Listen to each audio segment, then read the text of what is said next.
Greetings and welcome to the 1 Minute Message with Nicolette, where I share easy ways hard workers like us can improve our well-being by nourishing our most important relationship, the one we have with ourselves. The focus of this 30-day self-care series is journaling for introspection, reflection, and action. Each day, I'll provide one journal question or sentence starter for you to consider and respond to in writing.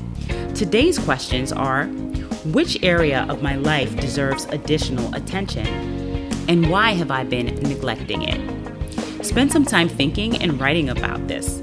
You may also consider starting or ending your session with a guided meditation to help you prompt or process your thoughts.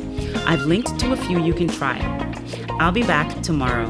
In the meantime, be sure to subscribe to this channel to receive the next question or sentence starter in the series. Leave a comment and let me know how it goes.